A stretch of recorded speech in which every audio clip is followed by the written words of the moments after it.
What's going on YouTube? I'm coming at you with my koi pond today, and I want to talk about monster fish keeping, guys. There are so many people out there today who want to keep monster fish, and there's a couple different tricks out there. Even if you don't have the money for a 1,000-gallon pond, a 1,000-gallon aquarium, a 500-gallon aquarium, because they cost money, people know there's tricks out there. You can build your aquarium, you can build your pond. The perfect example, and that's why I'm standing in front of it, I built this koi pond, and it's not done yet, but I built this koi pond with my own 2 hands, and it's a cheaper alternative by far. If I was gonna buy a 1,000-gallon plus aquarium, oh my god, I better call Tanked or what's that thing on History, Fish Tank Keepers, or whatever that TV show is. I better call them, because it's gonna cost so much money for a 1,000-gallon plus or 500-gallon plus aquarium. That's gonna cost money.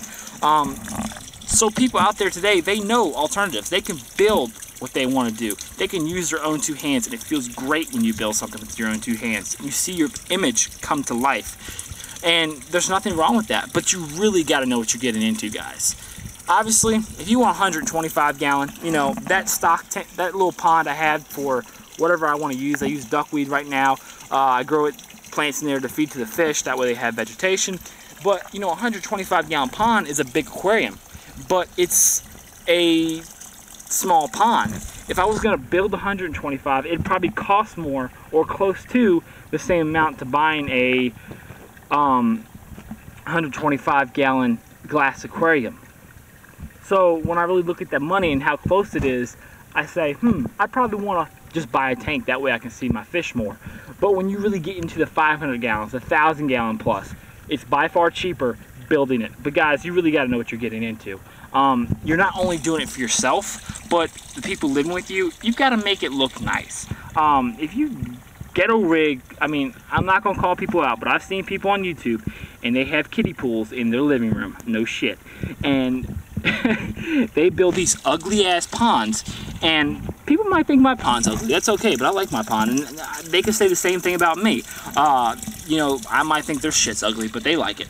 But you've got to, what I'm trying to say is, you've got to please the people who are living with you. The women in your life more than likely do not want to see a kiddie pool or a jerry-rigged, ghetto-ass looking pond in your living room. Where you want to put your tanks, preferably in an isolated place without much traffic. That way your fish aren't stressed all the time. I mean, eventually the fish will get used to all the people in your house, but you want to have it on the lowest floor possible. You don't want to put a couple 100-gallon pond in your upper floor. You don't want it to fall through the damn floor.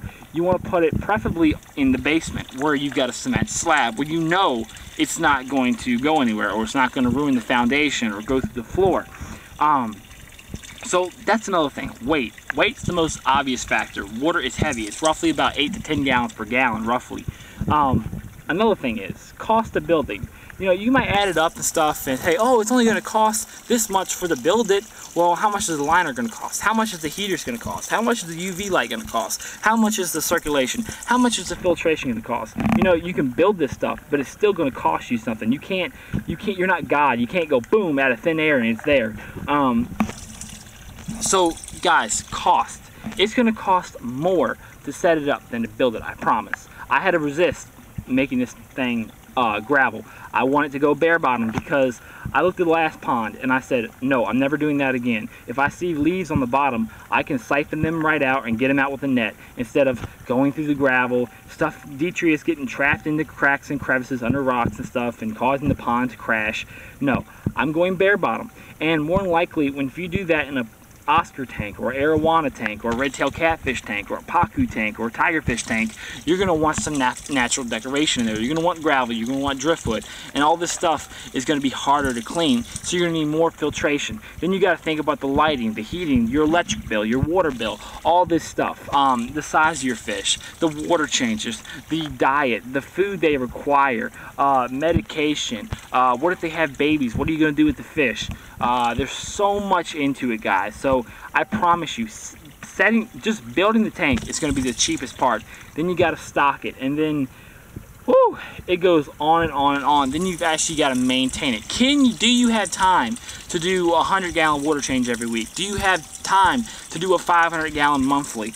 Do you have time for that? Do you have the water for that? Do you have the can you really handle that? I want to get it through your head, guys. If you want a monster fish tank, that's awesome. But guys, be realistic about it. Take your time, do your research, really plan it out, and just get it through your thick skull. It's easy, but it takes commitment. That's all I have to say today, guys. Comment, rate, and subscribe. Underwater, here we go.